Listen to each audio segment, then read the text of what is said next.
We're back with the Eddie Leeway Show. Eddie Sutton and Doc Ock. Hello. It's our first time doing this. It's inaugural, and I guess it's a good way to segue into what we wanted to talk about today. And it's not so much about the coming inauguration of Donald Trump. We don't really want to go there, but I wanted to talk about the Donald Trump that New Yorkers know. The Donald Trump before he egotistically chose to stick his nose into politics. A lot of people don't realize that you don't know the Donald. You do not know the Donald.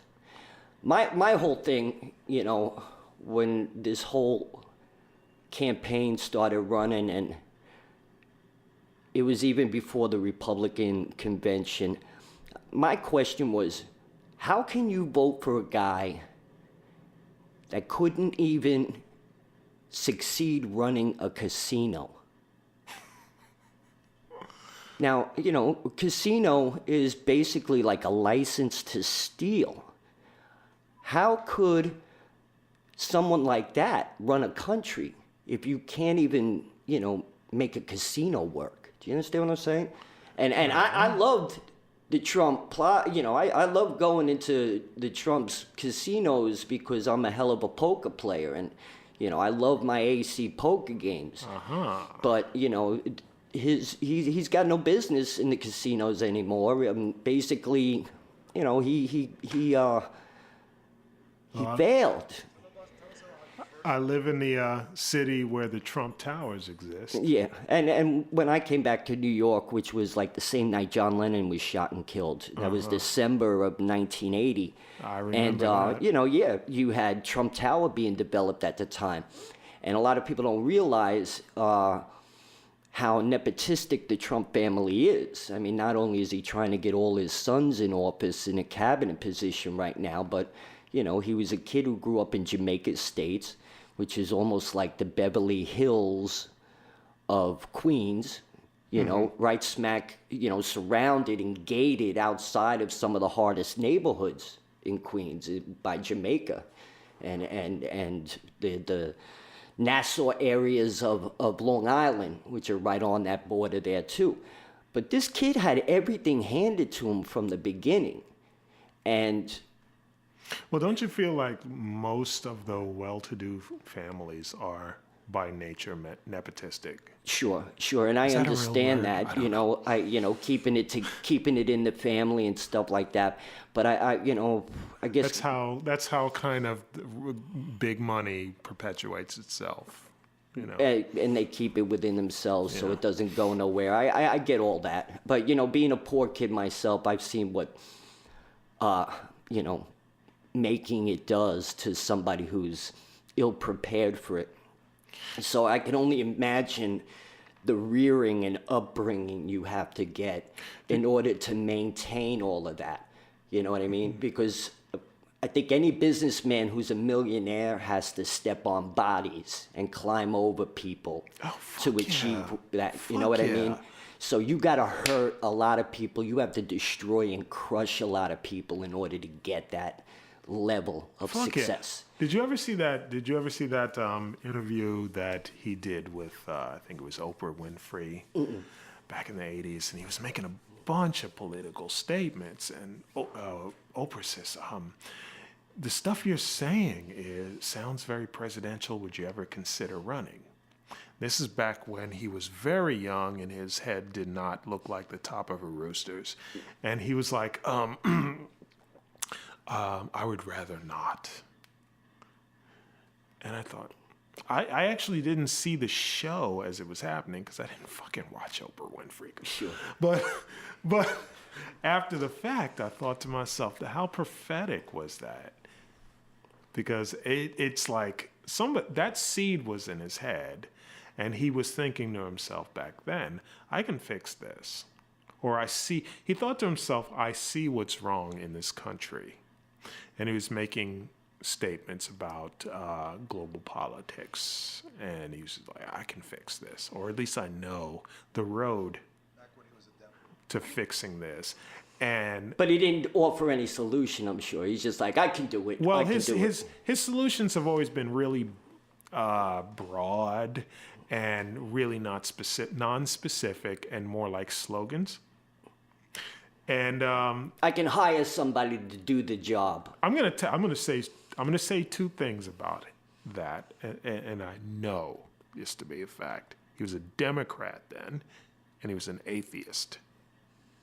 Okay? And I only bring up the point of atheist because I remember hearing some recent statement where he said the only chance I have of getting into heaven is by becoming president of the United States.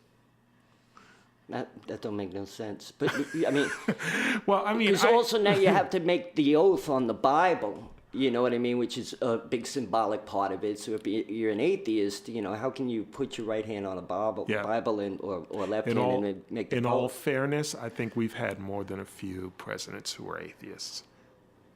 In all fairness. Shh! Don't tell anybody. Yeah. I mean, I hate to get into heavy politics because I have so many conflicting feelings about both sides of it. Well, the point of the issue here that we're just talking about is the Donald. Do you know who your next president is? The King Rooster.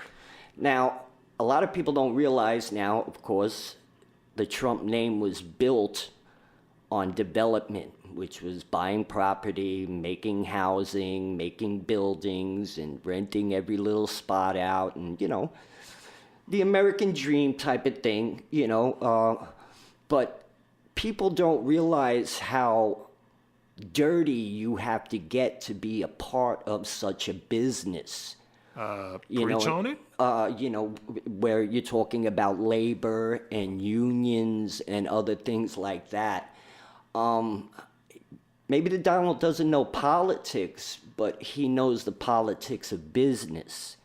And I think this is what the reality is now, because most of the nation is tired of the politician. So we might as well try to bring somebody in who knows how to run business, even though he's never run for office. I mean, it sounds crazier than it is, but hey, you voted him in. Y'all voted him in. A lot of people say, oh, he had all these bigots behind him this year. Well, the bigots came out of the closet. They still haven't shown you their face because they put a curtain behind them when they pressed that vote. But, God, I could just go on all day and babble about this guy. Well, there's a large spectrum of people. And I'm sure now, once he goes into office and anybody brings this to him, maybe one of those sidekicks from The Apprentice is going to go rat me out and, Oh, I don't know where I heard this. Tom Arnold is claiming he's got some videotape somewhere of like Trump saying some very inflammatory things when he was still on The Apprentice. This is Tom Arnold we're talking about, though. So I have to take it with a grain of salt because Tom Arnold is a wacko. That's simple. That makes a lot of sense. Yeah, he's claiming he's got tape of like Trump saying some racist shit. I'm hearing this third party, so please feel free to fact check. I'm sure a lot of the comments during the campaign, a lot of people feel are very racist and bigoted. You know what I mean? He just came off in a way that definitely rubbed a lot of people the wrong way, and you heard their voices. But there seemed to be these people that did not say a thing because they didn't want their friends to know, I'm going to vote for this guy. I'm putting him in office because I can't trust this one or that one anymore. So that's what we ended up with. Well, if you didn't trust this one or that one, you voted for Gary Johnson. So. And how many votes did he get? Did he get any electorals? I heard he got one. I heard he got one. Well, at least he popped his cherry. Well, yeah. And even that one, I'm not so sure about because frankly, 10 o'clock election night, I gave up. I couldn't listen anymore. It's just like I'm tired of this. It's funny because I saw a lot of people that hated him vociferously, and they were silent as hell throughout the night. Every time I checked in, I'm like, so has Hillary got this dude or what? She's supposed to have 2-to-1 majority, and she didn't lead at all in the night. Well, 2-to-1 majority, I think, was projected, right? In advance in the polls. And I got to tell you, there was this one thing that kept resurfacing in my mind leading up to the polls. And there was this one phrase. The phrase was silent majority. And I kept, for some reason, thinking that going right into election night, the term silent majority. And there is a whole spectrum of people who are just silent. And you want to know why I almost said we, because it sounded like, oh yeah, you just implicated yourself, motherfucker. No, I said the term silent majority, which I actually got from some band who I'm not going to mention right now. It's an old phrase, an old statement. And it's like we have a climate now of extreme political correctness that created the situation. Oh, you can't say anything anymore without somebody getting upset. Yeah. So, I'm prepared for, And you want to know something? I think we're all to blame. We're all to blame for the politically correct climate that we're in. And that freedom of speech and the right to say what you want. Yeah. Well, freedom of speech is fine. The right to say what you want is fine. And lately, I think within the last couple of years, it really got bad. Where it was just like, no, you're not free to say what you want. Your opinions are just showing you to be an asshole. Yeah, you're not free anymore to voice your personal opinion because, now you're kind of sounding misogynist, racist, sexist, whatever. Mm-hmm. And I think there was a whole section of the public that just created this situation. A lot of keyboard warriors, I think, do it too. That's part of it, yeah. Because it's easy to hide and make a stink about something.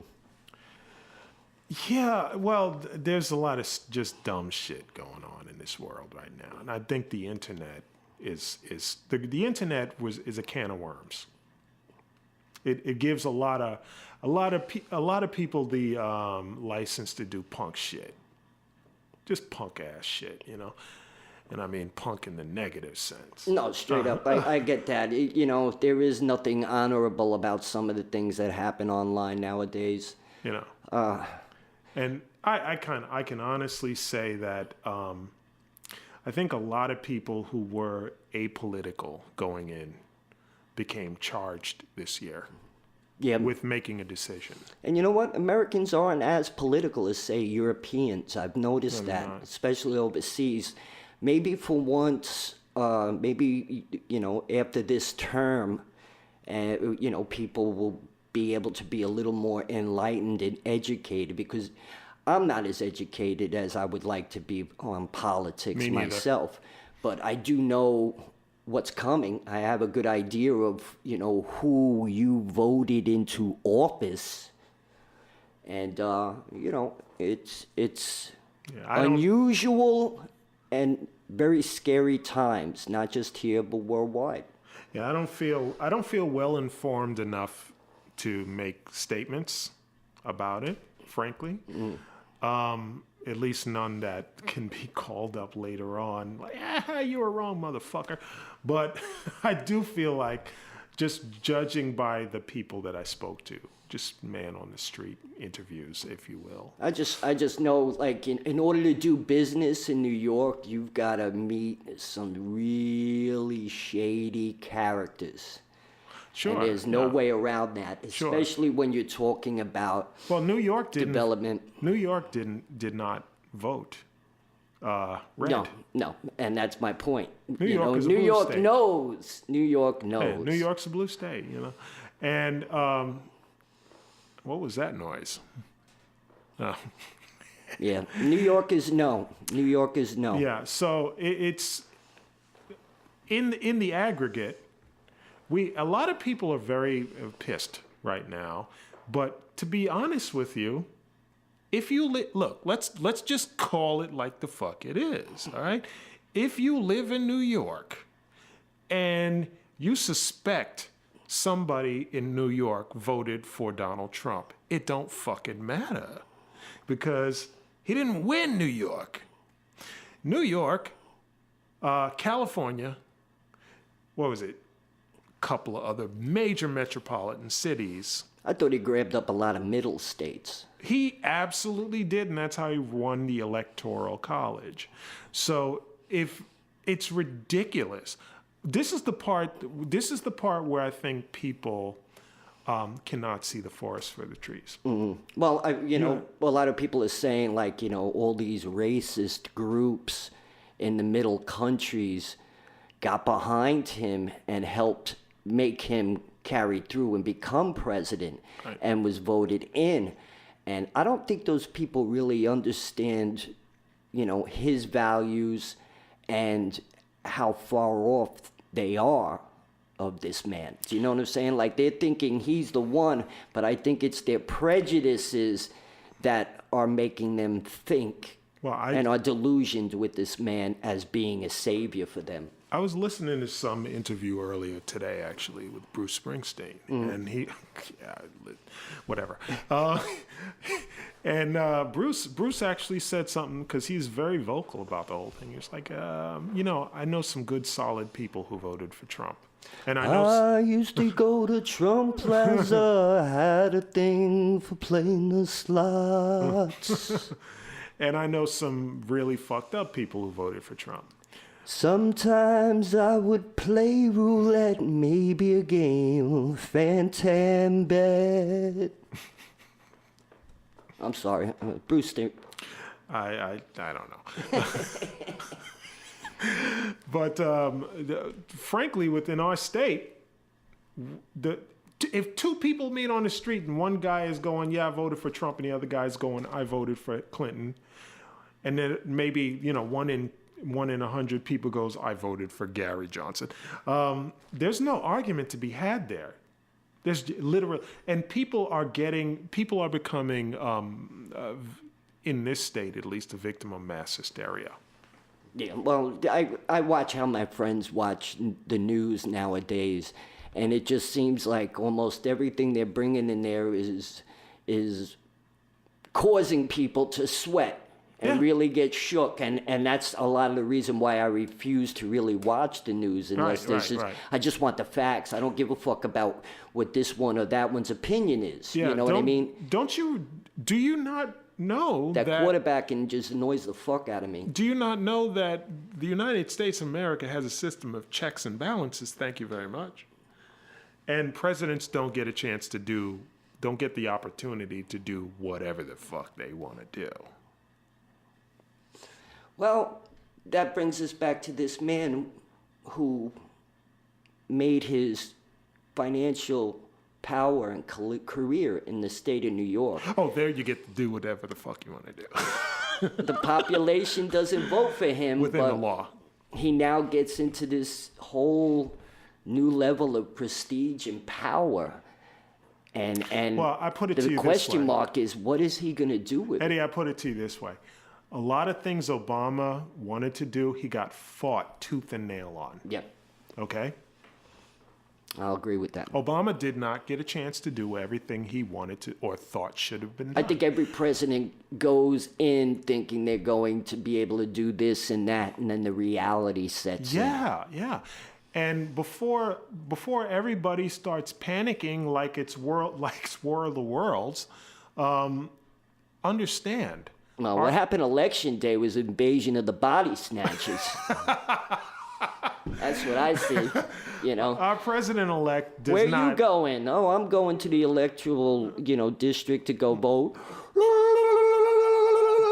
you know, and they grabbed you and, you know, they threw you in a pod. You just adjusted into a doppelganger, and then you went and voted for Trump. Yeah, but it didn't happen in New York. No body snatches. Before you all get your passports and decide to move to Switzerland, presidents don't get to do whatever they want. It's not. If they did, it would be called a dictatorship, and we have checks and balances in place to protect that from happening. So it's not quite as bad as you think. Not quite. If I can, you know, massage the top of your head and give you some warm milk and tell you everything's going to be okay. That's nice. Because I really don't know if it's going to be. We'll see. I think it's going to be rather entertaining. I think, you know, I really want to see how many times he trips and, you know, you watch that. What is that thing on his head? It's like a water park comb over. You know, it looks like one of those big water slides. It's a Disney that ride comes called over to the Toupeesville. Toupeesville. That's good. I like that. Well, we'll see. We'll see. I don't know. Because of my own particular political leanings, which are not there and not over the other way, but somewhere completely different. I really feel unqualified to make too many statements about it, other than I'm hopeful. I'll put it to you the way one of my favorite comedians put it. I tend to say shit that I always regret, but that's me. That's fine. It's human. One of my favorite comedians said, you know, I'll wait and I'll give you a chance, and you will give us a chance as well. That reminds me of Dave Chappelle, and I'm paraphrasing, by the way. That reminds me of the Little Rascals when somebody asked Buckwheat where he's going. He's going, I don't know, but I'm on my way. You know, that's really 2017. You know what I mean? A fresh start. Where you going? I don't know, but I'm on my way. Let's see what happens. Meanwhile, I'm getting my passport in order. Yeah, I got to renew mine. I thought I was going to Europe in March, but it's not happening just yet. Okay, I'm sorry for depressing everybody. I'm sorry. Lighter topics. I'm going to roll myself a smoke. So we'll be back right after this. Okay.